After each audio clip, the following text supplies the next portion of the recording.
हाय बच्चों, अभी हम लोग मैथमेटिकल टूल्स के वीडियो सीरीज को देख रहे हैं। ओके, आज हम लोग कैलकुलस को स्टार्ट करने वाले हैं। बट पिछले लेक्चर में मैंने आपको कोऑर्डिनेट ज्योमेट्री में स्ट्रेट लाइन बताया हुआ था। उससे मैंने आपको बहुत सारे फॉर्म को बताया था जो कि आप लोगों ने बड़े ध्यान से पढ़ा होगा। उसमें एक बहुत इंपॉर्टेंट फॉर्म छूट गया था। वो इंपॉर्टेंट फॉर्म है पॉइंट स्लोप फॉर्म। आज हम लोग इसका चर्चा कर लेते हैं। 2 मिनट में ये निपट जाएगा, फिर हम लोग कैलकुलस पर मूव कर जाएंगे। ठीक है बच्चों, तो पॉइंट स्लोप फॉर्म का मतलब है कि आपके पास एक फिक्स पॉइंट गिवन है। ये आपके पास एक फिक्स पॉइंट है। मैं इसको कंसीडर करता हूं X and Y, capital X capital Y. ये आपको गिवन है और इस लाइन ने एक्स एक्सिस के साथ जितना भी एंगल बनाया हुआ है ये आपको गिवन है। अगर आपको थीटा गिवन है तो क्या आप टेन थीटा को नहीं निकाल सकते हो? तो यस सर, मैं इसको निकाल सकता हूं। और आपको पता है कि टेन थीटा को ही हम लोग क्या बोलते हैं कोऑर्डिनेट ज्योमेट्री में? स्लोप बोलते हैं, जिसको कि हम लोग एम से रिप्रेजेंट करते हैं। आपको क्या क्या मालूम है? एक एम मालूम है और एक फिक्स पॉइंट एक्स वाई मालूम है। तो इस बेसिस पर हमको इस स्ट्रेट लाइन के इक्वेशन को लिखना है। ये बहुत आसान है और 2 मिनट में निकल जाएगा। जैसे कि एक मूविंग पॉइंट हम लोग कंसीडर करते हैं, जो कि मूविंग पॉइंट इस लाइन पर मूव कर रहा है, जिसके मूव करने से ये लाइन बना है। उस पॉइंट को हम लोग एक्स वाई बोलते हैं। स्मॉल है और ये कैपिटल है। ध्यान रखिएगा, कैपिटल एक्स वाई एक फिक्स पॉइंट है, स्मॉल एक्स वाई एक मूविंग पॉइंट है। ठीक है।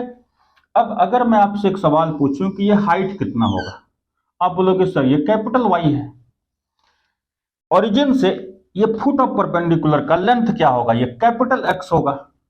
आप यहां से भी एक लाइन को ड्रॉ कर दो, परपेंडिकुलर लाइन को। ये हाइट क्या होगा? स्मॉल वाई होगा। ठीक है बच्चों, अब मैंने इस लाइन को यहां पर मिला दिया परपेंडिकुलरली। यहां से यहां का हाइट वाई, यहां से यहां का हाइट वाई, स्मॉल वाई है। अब मैं आपसे अगर ये लेंथ पूछूं तो आप आसानी से बता दोगे वाई माइनस वाई। ठीक है बच्चों, अब आप बताओ कि ये लेंथ कितना होगा? Capital x. ये लेंथ कितना होगा? Small x. तो ये लेंथ क्या बन जाना है? X minus x. ठीक है। अब अगर ये एंगल थीटा है तो ये एंगल भी थीटा होगा। अब मैं आपसे इस राइट एंगल ट्रायंगल में एक बात पूछूं कि बताइए टेन थीटा क्या होगा? टेन थीटा आप कहोगे परपेंडिकुलर बाई बेस। और टेन थीटा को हम लोग क्या बोलते हैं? स्लोप। वो अपने को गिवन है और उसको हम लोग किससे रिप्रेजेंट करते हैं? एम से रिप्रेजेंट करते हैं। ये क्या हो गया? This minus this divided by x minus x. अब आप इसको क्रॉस मल्टीप्लाई कर दो। ठीक है, या आप यहीं पर छोड़ दो, कोई इशू नहीं है, क्रॉस करने की कोई आवश्यकता नहीं है। Equals M. ये आपका वो इक्वेशन ऑफ स्ट्रेट लाइन हो गया पॉइंट स्लोप फॉर्म का। तो बच्चों, अब हम लोग कैलकुलस को स्टार्ट करते हैं। तो कैलकुलस जो है वो मैथमेटिकल टूल्स का सबसे इंपॉर्टेंट सेक्शन है। उसको बड़े ध्यान से समझना जरूरी है। कैलकुलस का 2 पार्ट होता है, एक होता है डिफरेंशियल कैलकुलस, एक होता है इंटीग्रल कैलकुलस। तो पहले हम लोग डिफरेंशियल कैलकुलस को सीखेंगे, फिर हम लोग इंटीग्रल कैलकुलस को सीखेंगे। ओके, तो कैलकुलस को समझने के लिए सबसे पहले जो आपको जिस टर्म को समझना पड़ेगा वो टर्म क्या है? फंक्शन। तो फंक्शन क्या है? फंक्शन एक इक्वेशन को फंक्शन कहते हैं। तो आप बोलोगे कि सर मैथमेटिक्स में तो बहुत सारा इक्वेशन हो सकता है, क्या दुनिया का हर इक्वेशन फंक्शन है? तो इसका जवाब है नहीं, दुनिया का हर इक्वेशन फंक्शन नहीं है। तो किस तरह के इक्वेशन को फंक्शन कहते हैं? तो फंक्शन हम लोग उस तरह के इक्वेशन को कहते हैं जिसमें कि एक इनपुट डालने पर एक आउटपुट आता है। सिंगल इनपुट डाले सिंगल आउटपुट ही आएगा। आप समझ सकते हो कि फंक्शन एक मशीन है, जिस मशीन में इनपुट क्या डाले? सिंगल इनपुट, और आउटपुट क्या निकलेगा? सिंगल आउटपुट ही निकलेगा। ठीक है, जैसे मैं लिखूं y बराबर 3x प्लस 1, मैंने इस इक्वेशन को लिखा। तो यहां पर आप एक लिस्ट बना सकते हैं, यहां लिख सकते हैं x, यहां लिख सकते हैं y। आपको समझना है कि x क्या होगा? इनपुट, और y क्या होगा? आउटपुट।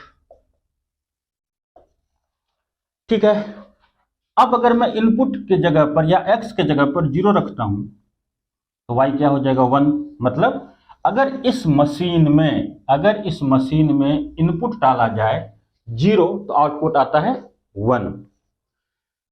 तो आपको ध्यान देना है, क्या सिंगल इनपुट डालने पर सिंगल आउटपुट आता है? इसका जवाब है हाँ, तो ये फंक्शन है। ठीक है, अच्छी बात है। अगर मैं इनपुट रखूं 1 तो आउटपुट क्या हो जाएगा? 4 हो जाएगा। अगर मैं इनपुट रखूं 3 तो आउटपुट क्या हो जाएगा? 10 हो जाएगा। तो आप ध्यान दो, इस मशीन में जब जब आप सिंगल इनपुट डालोगे तो सिंगल आउटपुट ही आ रहा है, तो इसका मतलब ये फंक्शन है। बट आप एक चीज यहां पर ध्यान दीजिएगा, इस जगह पर x जो है वो इंडिपेंडेंट है। x इंडिपेंडेंट, आप अपने मन से कुछ भी रख दो, ठीक है। बट y जो है वो इंडिपेंडेंट नहीं है। y क्या है? डिपेंडेंट वेरिएबल है। इसका मतलब हुआ कि x भी बदलता जा रहा है और y भी बदलता जा रहा है, लेकिन x आप अपने मन से कुछ भी रख दो, y उसके हिसाब से कुछ आएगा। मतलब x क्या है? x क्या है? इंडिपेंडेंट वेरिएबल, और y क्या है? Dependent variable. y किस पर डिपेंड करता है? x पर डिपेंड करता है। तो y का जो वैल्यू है वो x के वैल्यू पर डिपेंड करता है। तो कैलकुलस की भाषा में हम लोग इसको बोलते हैं कि y is the function of x। कुछ समझ में आ रहा है? y is the function of x। तो कैलकुलस में आप इस तरह से चाहिए तो आप चाहो तो लिख भी सकते हो, बट कैलकुलस में इसको इस तरीके से लिखा जाता है। इसको लिखा जाता है एफ ऑफ एक्स। इस इक्वेशन को कैलकुलस की दुनिया में ऐसे लिखा जाएगा। ओके, ठीक है बच्चों। तो आप ऐसा समझिए, एफ ऑफ एक्स या एफ एक्स क्या है? आप समझो कि ये वाई लिखा हुआ है, ठीक है। मैं कोशिश कर रहा हूं कि आपको कैलकुलस जो पढ़ाऊं वो किताबी भाषा से अलग डेली लाइफ में आपको कुछ समझा सकूं कैलकुलस के बारे में, ठीक है।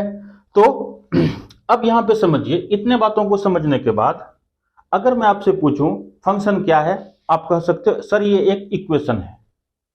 ये किस तरह का इक्वेशन है? या इस तरह का इक्वेशन है जिसमें कि सिंगल इनपुट डालने पर सिंगल आउटपुट ही आता है, ठीक है। या आप बोल सकते हो सर एक ऐसा इक्वेशन जिसमें कि दो वेरिएबल होता है, एक डिपेंडेंट वेरिएबल होता है y और एक इंडिपेंडेंट वेरिएबल होता है x। x का वैल्यू आप जो चाहे रख दो। तो आप फंक्शन का मैं आपको फर्स्ट डेफिनेशन बता रहा हूं। It is the rule of relationship between two variables. It is the rule of relationship between two variables in which one is dependent variable and other is independent variable, ठीक है। तो इस तरह के equation को हम लोग क्या बोलेंगे? फंक्शन बोलेंगे, ठीक है। अब आप ये समझिए फंक्शन कितना हो सकता है? तो फंक्शन इन्फिनाइट हो सकता है। आप इस तरह के इन्फिनाइट इक्वेशन को लिख सकते हो। मैं एक और इक्वेशन लिख सकता हूं, y बराबर एक्स स्क्वायर प्लस 2, या आप इसी को लिख सकते हो F of x equals x square plus 2। यह भी एक फंक्शन है। देखते हैं, आप x का वैल्यू रख दो 1 तो y का वैल्यू क्या हो जाएगा? 3। आप x का वैल्यू रख दो 5 तो y का वैल्यू क्या हो जाएगा? 27। 5 स्क्वायर 25 प्लस 2 27। इस तरीके से मैं x का वैल्यू रख देता हूं 0 तो y का वैल्यू क्या हो जाएगा? 2 हो जाएगा। तो जब जब मैं इस मशीन में सिंगल इनपुट डालता हूं तो सिंगल आउटपुट ही मिलता है, ठीक है। अब देखिए, अगर मैं यहां पर इस इक्वेशन में इनपुट डालता हूं -5 तो उसका स्क्वायर 25 प्लस 2 27, ठीक है। तो इस इनपुट का भी आउटपुट 27 है, इस इनपुट का भी आउटपुट 27 ही है। तो क्या यह फंक्शन है? तो हां यह फंक्शन है, क्योंकि जब आपने सिंगल इनपुट डाला तो सिंगल आउटपुट ही आया ना।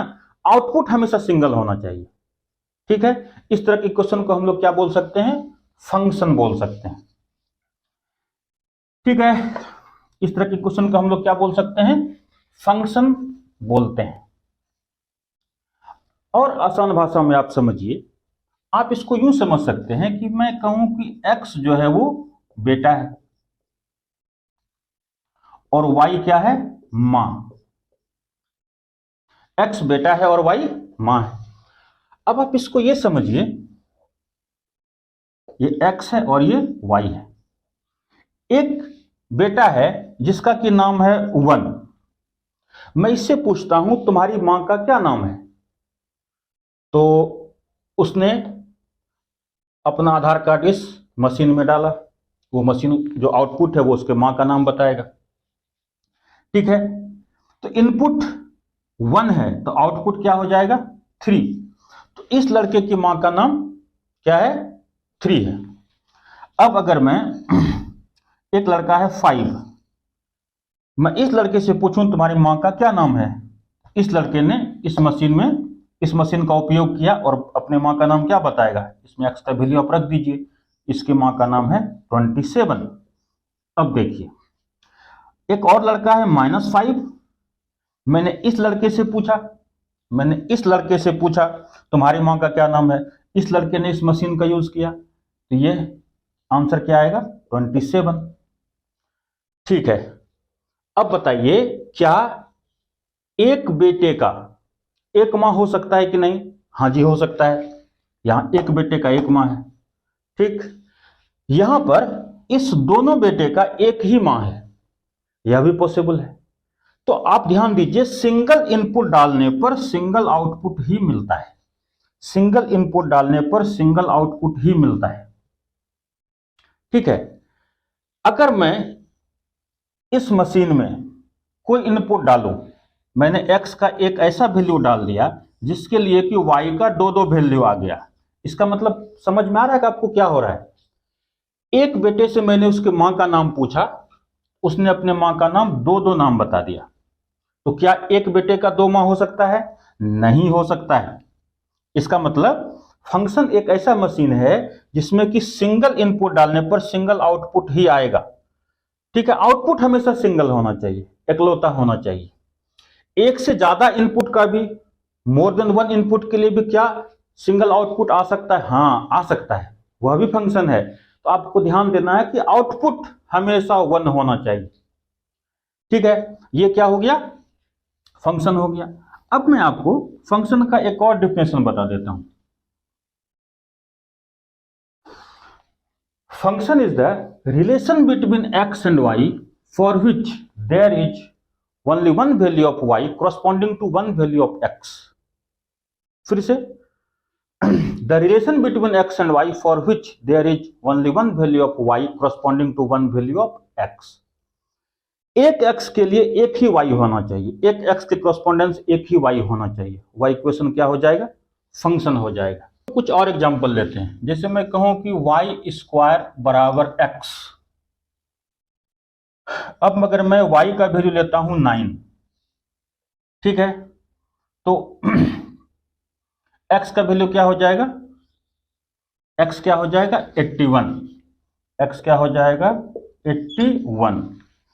अगर मैं y के बदले में लेता हूं -9, तो भी x का वैल्यू क्या हो जाएगा? 81। अब यहां पर आप चेक कीजिए, ये x है, ये y है। x को हम लोग क्या बोलते हैं? इनपुट, और y को हम लोग क्या बोलेंगे बेटे? आउटपुट। ठीक है, अब आपने एक इनपुट डाला 81, तो आउटपुट क्या आएगा? 9। ठीक है, अब आपने इस इनपुट को डाला 81, तो आउटपुट क्या आ रहा है? -9। इसका मतलब हुआ कि अगर मैं सिंगल आउटपुट डालूं 81, तो यहां पर दो आउटपुट आ रहा है। इसका मतलब हुआ एक लड़का है 81, मैंने उस लड़के से पूछा तुम्हारी मम्मी का क्या नाम है, तुम्हारी मां का क्या नाम है, तो वो लड़का 2 जवाब देता है, एक कहता है 9, एक कहता है -9। इसका मतलब सिंगल आउटपुट के लिए क्या सिंगल इनपुट के लिए क्या सिंगल आउटपुट है? तो जवाब है नहीं, तो ये फंक्शन नहीं है। ये बात समझ में आ रही है? ये फंक्शन नहीं है। तो फंक्शन क्या है? सिंगल x के लिए सिंगल y होना ही चाहिए, ये फंक्शन है। और फंक्शन को लिखने का तरीका क्या है? फंक्शन को लिखने का तरीका है, आप एफ ऑफ एक्स लिख सकते हैं। जैसे जनरली हम लोग लिखते हैं X Y equals 3x plus 3x square plus 2x plus 1। आप अगर कैलकुलस की दुनिया में या फंक्शन की दुनिया में आप इसी को लिखोगे, F of x equals 3x square plus 2x plus 1, यह फंक्शन इसी इक्वेशन को लिखने का तरीका है। आप y इक्वल समथिंग बोल सकते हो या F of x equal something बोल सकते हो। अगर कहीं पर मुझे दो इक्वेशन का जरूरत पड़ेगा, दो फंक्शन लिखने का, तो एक फंक्शन हम लोग एफ ऑफ एक्स लिख देंगे या एफ एक्स लिख देंगे, दूसरा हम लोग जी ऑफ एक्स लिख देंगे, जी एक्स, इस तरीके से आप लोग लिख सकते हैं। तीसरा होगा तो हम लोग टी एक्स लिख देंगे। बात समझ में आ रही है? तो फंक्शन क्या है? एक इक्वेशन है। कैसा इक्वेशन है? एक ऐसा इक्वेशन जिसमें कि एक डिपेंडेंट वेरिएबल होता है और एक इंडिपेंडेंट वेरिएबल होता है। एक डिपेंडेंट वेरिएबल और एक इंडिपेंडेंट वेरिएबल होगा। ओके। दूसरा सबसे जो जरूरी बात है उसको क्या ध्यान में रखना है, सिंगल इनपुट के लिए क्या सिंगल आउटपुट आ रहा है, आउटपुट पर जोर देना है। सिंगल आउटपुट होना चाहिए। एक से ज्यादा इनपुट के लिए भी सिंगल आउटपुट आ जाए वो फंक्शन है। सिंगल इनपुट के लिए सिंगल आउटपुट आ जाए वह भी फंक्शन है। सिंगल इनपुट के लिए एक से ज्यादा आउटपुट नहीं आना चाहिए। ठीक है। जैसे एक बेटे का एक माँ, ठीक है, ये चलेगा। एक से ज्यादा, मोर देन वन, बेटे का भी एक माँ, वह भी चलेगा। क्या एक बेटे का एक से ज्यादा माँ हो सकता है? तो जवाब है नहीं हो सकता है। तो इस तरह का सिचुएशन फंक्शन नहीं कहलाएगा। ओके। अब हम लोग कुछ फंक्शन को लेते हैं और उसके वैल्यू को निकालने का कोशिश करते हैं। जैसे मैं कहूं कि आपके पास एक फंक्शन है F of x equals 3x square plus 1, यही आप लोग ले लीजिए। ठीक है। अब मैं आपसे कुछ सवाल पूछता हूं। मैं पूछता हूं एफ ऑफ 0 क्या होगा। दूसरा सवाल एफ ऑफ 1 क्या होगा। तीसरा सवाल एफ ऑफ 2 क्या होगा। एफ ऑफ 5 क्या होगा। ठीक है। एफ ऑफ 2 ये क्या होगा। तो इसको ध्यान से देखिए। आप ये समझिए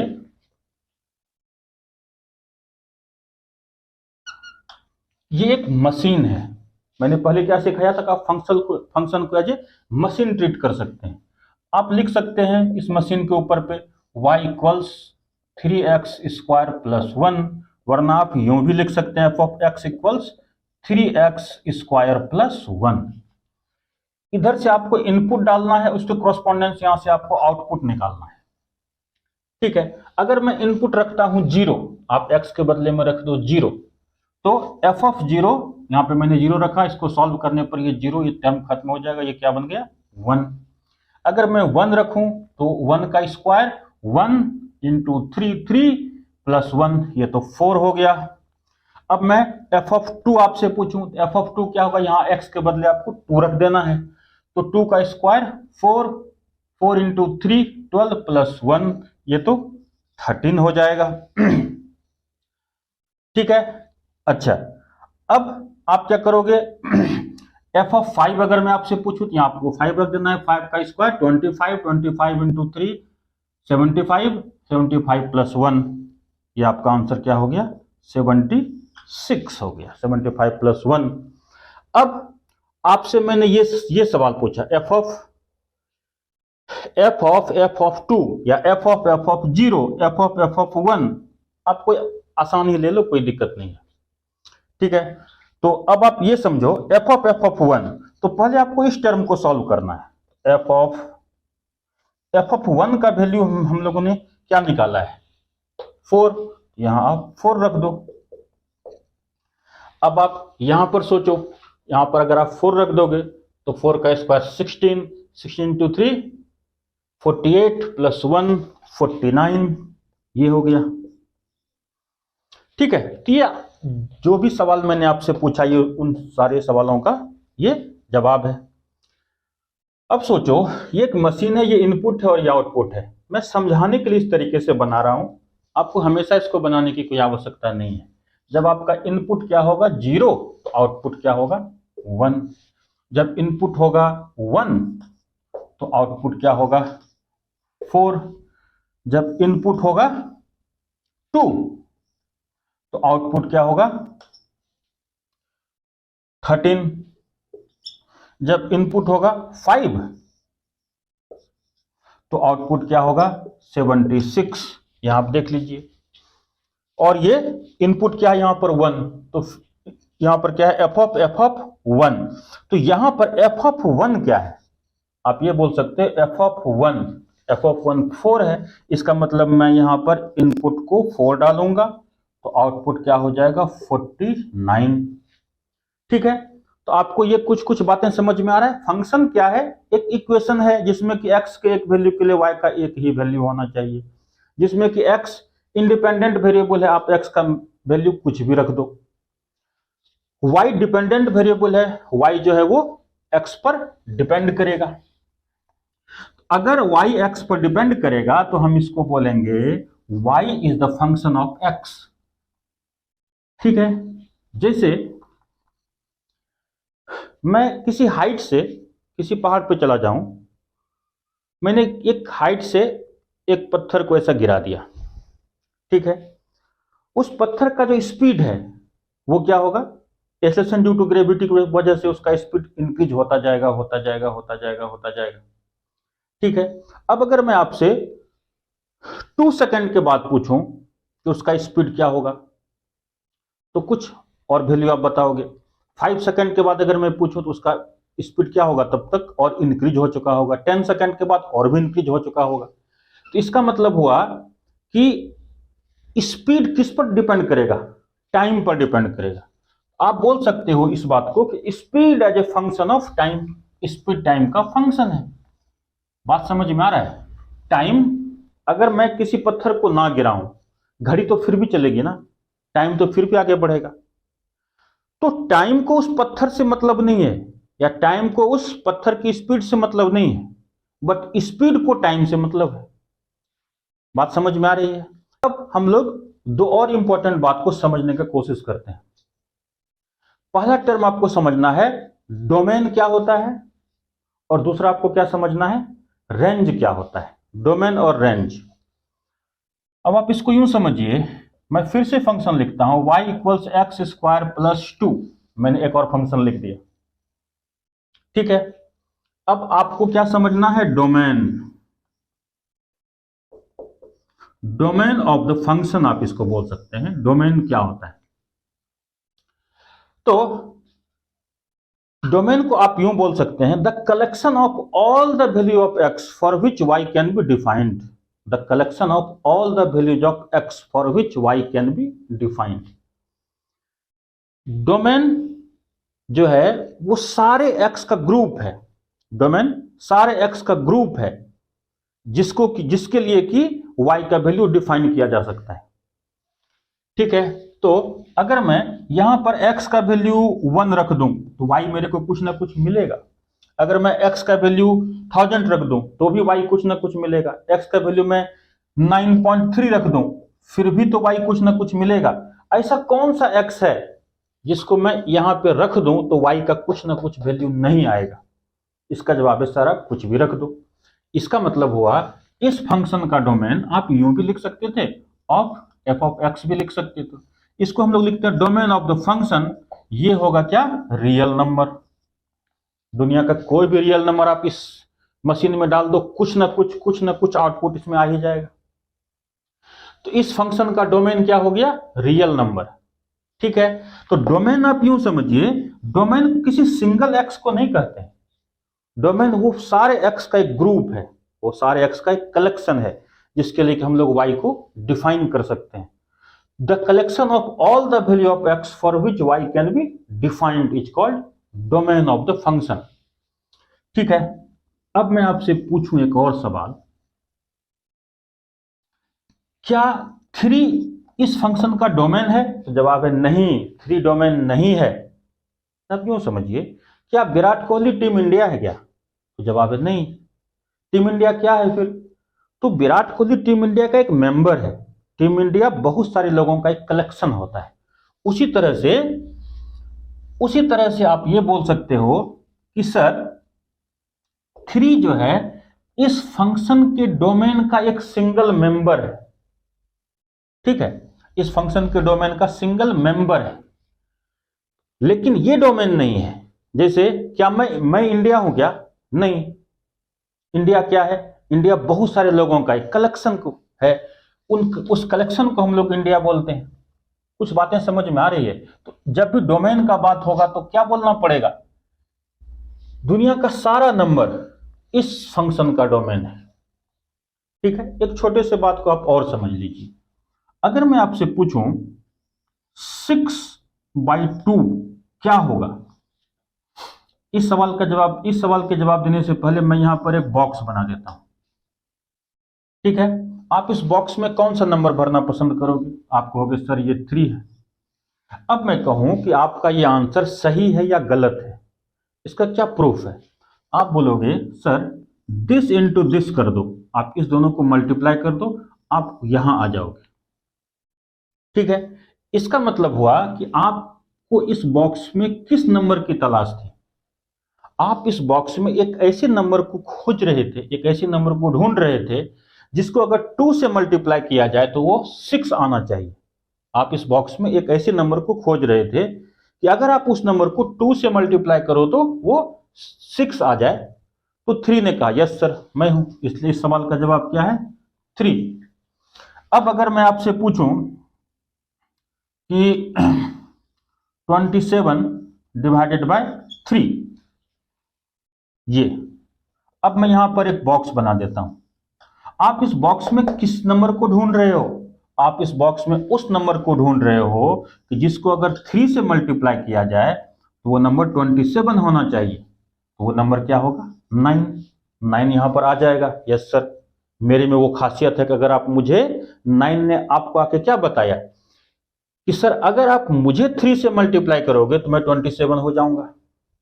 ठीक है, अब ध्यान से समझिएगा, मैं लिखता हूं 1/0। 1/0 आपसे मैंने ये सवाल पूछा, फिर मैं यहां पर एक बॉक्स बना दूं। अब इस बॉक्स में आप किस नंबर को ढूंढ रहे हो?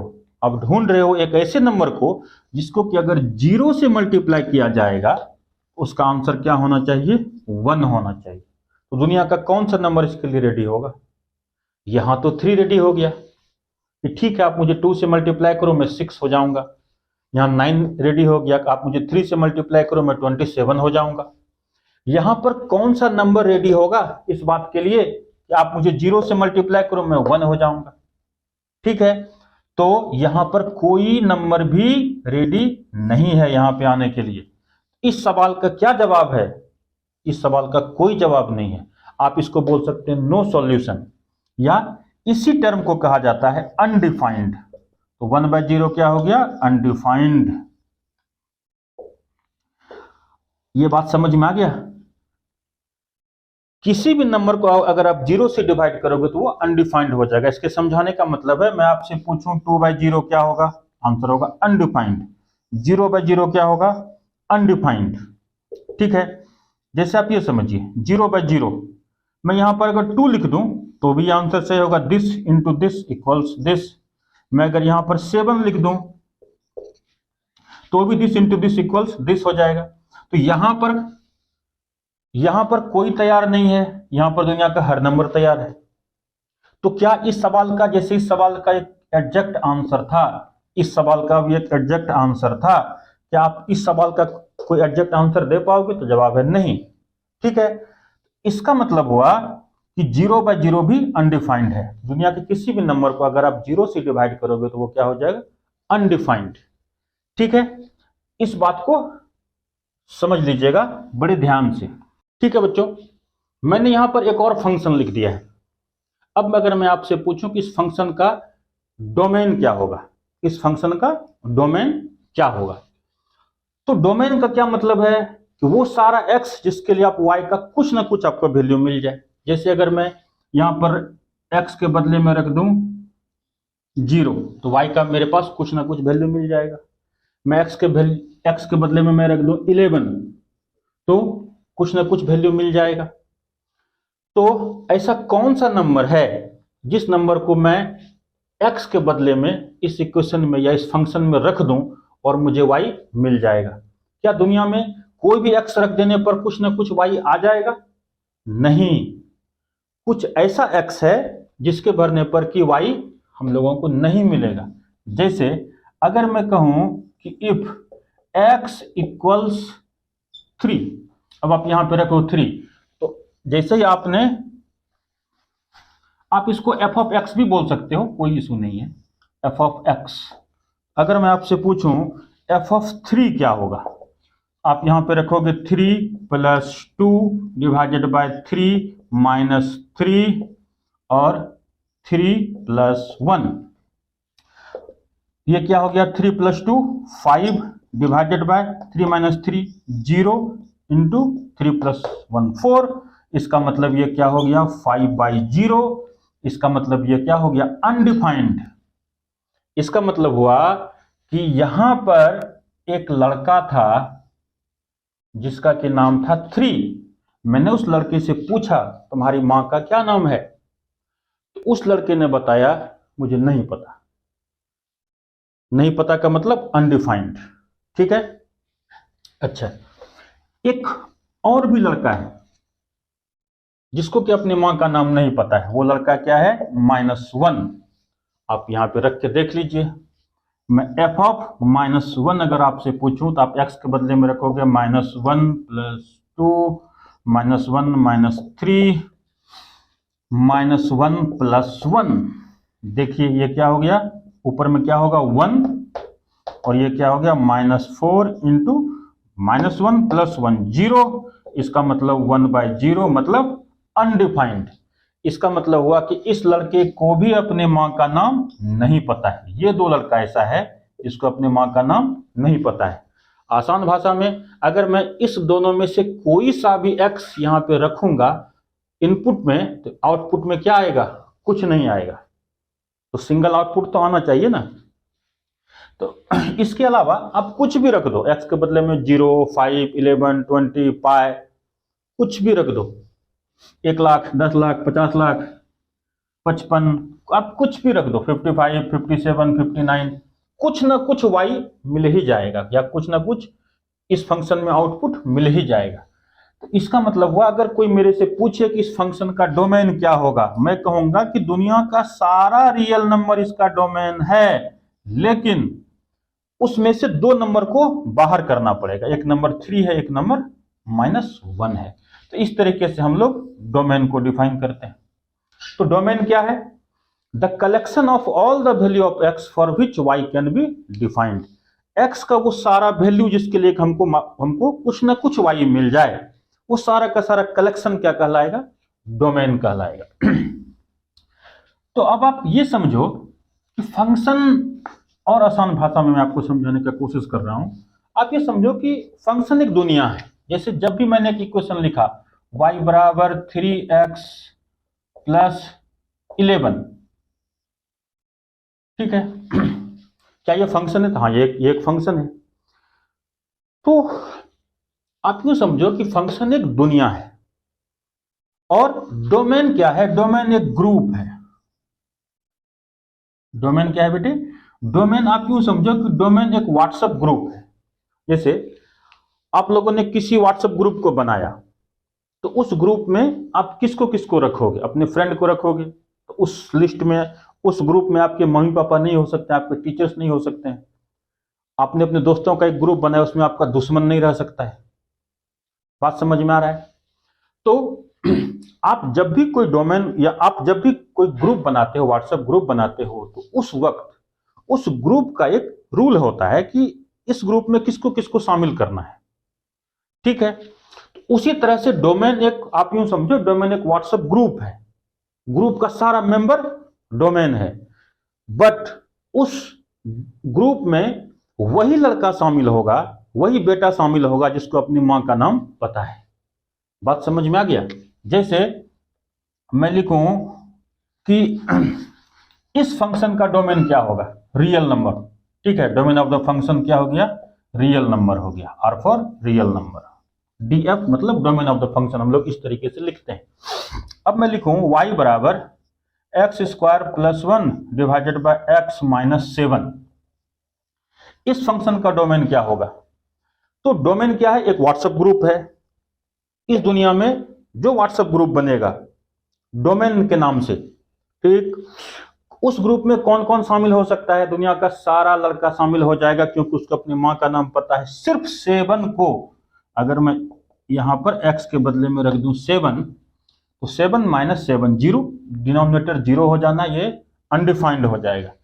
इसका मतलब हुआ कि दुनिया का सारा लड़का, इस दुनिया में सारा लड़का डोमेन नाम के व्हाट्सएप ग्रुप में शामिल हो सकता है।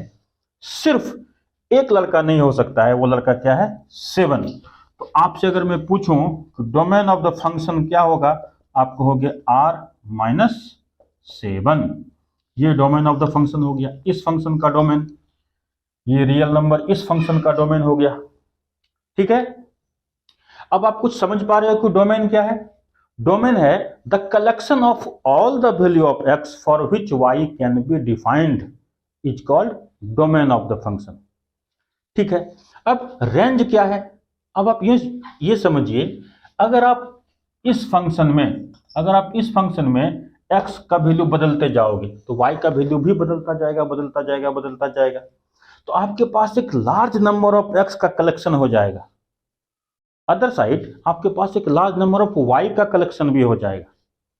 तो x का जो कलेक्शन है वो क्या कहलाता है, डोमेन, और y का कलेक्शन क्या कहलाता है, रेंज कहलाएगा। बात समझ में आ रहा है? y का कलेक्शन क्या कहलाएगा, रेंज कहलाएगा, और x का कलेक्शन क्या कहलाएगा, डोमेन कहलाएगा। ठीक है, आप आसान भाषा में समझ सकते हो कि डोमेन और रेंज ये दो व्हाट्सएप ग्रुप है, अलग अलग व्हाट्सएप ग्रुप है। डोमेन में कौन सा बच्चा शामिल हो सकता है डोमेन वाले व्हाट्सएप ग्रुप में? तो वो सारा लड़का शामिल हो सकता है जिसको अपनी मां का नाम पता है। ठीक है, तो आप ये बोल सकते हो कि डोमेन क्या है, बेटे का कलेक्शन, रेंज क्या है, मां का कलेक्शन। ठीक है, y को हम लोग किससे डिफाइन किए थे, मां से, और x को हम लोग किससे डिफाइन किए थे, बेटे से। तो collection of all the son क्या है, डोमेन है। Collection of all the mothers ये क्या है, ये रेंज है। बात समझ में आ गई? ठीक है, अब अगर मैं आपसे यहां पर पूछूं एक और सवाल, क्या x इक्वल्स टू ये डोमेन है? तो जवाब है नहीं, ये डोमेन नहीं है। ठीक है, क्योंकि x 2 रखने पर कुछ ना कुछ तो वैल्यू आएगा, लेकिन 3 रखने पर भी तो आएगा, 7 रखने पर भी तो आएगा, 11 रखने पर भी तो आएगा। x क्या है, x एक सिंगल मेंबर है, उस व्हाट्सएप ग्रुप का एक सिंगल मेंबर है। ठीक है, तो इस सिंगल मेंबर को हम लोग क्या बोलते हैं, हम लोग बोलते हैं आर्गुमेंट ऑफ द फंक्शन। आपने क्या क्या सीखा, डोमेन सीख लिया, आपने क्या क्या सीखा, डोमेन और रेंज सीख लिया। अब मैं आपको सिखाता हूं आर्गुमेंट क्या होता है। आप बोल सकते हो किसी सिंगल एक्स को हम लोग क्या बोलेंगे, आर्गुमेंट बोलेंगे। Any single value of x for which function can be defined is called argument of the function. बात समझ में आ रही है? Any single value of x for which Y can be defined is called argument of the function. ठीक, तो ये क्या है, एक 2 इसका सिंगल आर्गुमेंट है, 3 क्या है, इसका सिंगल आर्गुमेंट है, 9 क्या है, इसका सिंगल आर्गुमेंट है, क्योंकि 9 डालने पर कुछ ना कुछ y आ जाएगा। बात समझ में आ रही है? तो अब आप डोमेन को यहां से भी डिफाइन कर सकते हो। What is domain? The collection of argument is called domain. The collection of argument is called domain. कोई भी सिंगल एक्स को हम लोग क्या बोलते हैं, आर्गुमेंट बोलते हैं, और जब सारा एक्स मिल जाएगा तो डोमेन हो जाएगा। उसी तरह से सिंगल एक्स को हम लोग अगर आर्गुमेंट बोलते हैं तो आप यूं भी बोल सकते हैं कि अगर सारा आर्गुमेंट मिल जाएगा तो डोमेन हो जाएगा। तो what is domain? The collection of argument is called domain. अब अगर मैं आपसे पूछूं कि अगर आपने यहां पर x के बदले में क्या रख दिया, 2 रख दिया, तो y का वैल्यू क्या आएगा, 6 17 आएगा। ठीक है, तो 17 क्या है? क्या 17 रेंज है? नहीं, 17 रेंज नहीं है, क्योंकि x का वैल्यू अगर आपने 1 रखा होता तो y कुछ और आता। तो वो सारा x डोमेन कहलाता है, सिंगल x आर्गुमेंट कहलाता है। उसी तरह से क्या यह रेंज है? तो जवाब है नहीं, यह रेंज नहीं है। ठीक है, यह रेंज नहीं है। तो जैसे कि हम लोग किसी सिंगल पर्टिकुलर x को क्या बोलते थे? आर्गुमेंट बोलते थे। उसी तरह से हम लोग किसी सिंगल y को क्या बोलेंगे? इमेज ऑफ द फंक्शन बोलेंगे। मतलब इस आर्गुमेंट का ये इमेज है। अगर आप आर्गुमेंट को बदल दो तो इमेज बदल जाएगा। आप आर्गुमेंट को बदल के 0 कर दो, ठीक है, आर्गुमेंट को 0 कर दो तो इमेज बदल के 11 हो जाना है। बात समझ में आ रही है? तो आप यूं भी बोल सकते हो, एक सिंगल बेटा, आर्गुमेंट सारा बेटा, डोमेन एक सिंगल एक्स आर्गुमेंट, और the collection of all the argument is called domain. उसी तरह से हम लोग क्या बोल सकते हैं? The collection of all the images is called range of the function. ये बात समझ में आ गया? तो आपको मैंने अभी 4 बातों को सिखाया, या बशर्ते मैंने 5 बातों को सिखाया। फंक्शन क्या होता है, डोमेन क्या होता है, रेंज क्या होता है, आर्गुमेंट क्या होता है, और इमेज क्या होता है। ठीक है, तो कैलकुलस में हम लोग बेसिकली फंक्शन का स्टडी करते हैं। जैसे अगर मैं आपसे पूछूं, एक फंक्शन है y इक्वल्स साइन x, बोल सकते थे f of x equals sign x। दोनों ही तरीका है लिखने का, कोई दिक्कत नहीं है, आप कुछ भी लिखिए। अगर मैं पूछूं कि इस फंक्शन का रेंज क्या है, तो आप कुछ भी वैल्यू रख दो, एंगल का कोई सा वैल्यू रख दो, 1 degree, 2 degree, 1 lakh degree, 50 lakh degree, कुछ ना कुछ y का वैल्यू आ ही जाएगा, कुछ ना कुछ आउटपुट आ ही जाएगा। ठीक है, तो जब मैं आपसे पूछूं कि इस फंक्शन का डोमेन क्या होगा, तो आपको होगा रियल नंबर।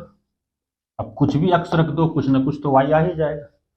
अगर मैं आपसे पूछूं कि रेंज ऑफ द फंक्शन क्या होगा, इस फंक्शन का रेंज क्या होगा, तो रेंज जो होगा वो होगा -1 से 1 तक। इसका मतलब हुआ कि आप x का कुछ भी वैल्यू रख दो, मतलब आपने यहां पर एंगल कुछ भी ले लेना है, बट उसका जो रिजल्ट आएगा, उसका जो वैल्यू आएगा, वो हमेशा -1 और 1 के बीच में ही रहेगा। ठीक है, तो इसका क्या मतलब है कि आप साइन 90 का वैल्यू क्या होता है? 1। आप साइन में ऐसा कोई सा भी एंगल नहीं ढूंढ सकते हो जिसका वैल्यू कि 1 से ज्यादा हो और -1 से कम हो। तो बात समझ में आ रहा है? अगर मैं आपको एक और तरीके से मैं आपको बताता हूं डोमेन और रेंज। अपने पास एक कोऑर्डिनेट सिस्टम है, एक्स एक्सिस और वाई एक्सिस। मैंने यहां पर एक फंक्शन बना दिया, फंक्शन मतलब एक इक्वेशन, और मैंने आपको बताया हुआ है कि दुनिया में जितना भी इक्वेशन है उसका कुछ ना कुछ ग्राफ होता है। ठीक है, तो आपको कैसे पता चला कि ये किसी फंक्शन का ही ग्राफ है? आपको कोई भी सिंगल वैल्यू ऑफ एक्स ले लेना है। जैसे मैंने एक्स का ये वैल्यू को सेलेक्ट किया, तो इसके क्रॉसपोंडेंस एक ही वाई का वैल्यू मिलेगा, इस एक्स का ये वाई मिलेगा। आप इस एक्स को सेलेक्ट करो, इस एक्स का ये वाई मिलेगा। बात समझ में आ रहा है? इस तरीके से मैंने क्या समझ लिया कि ये किसी फंक्शन का ग्राफ है।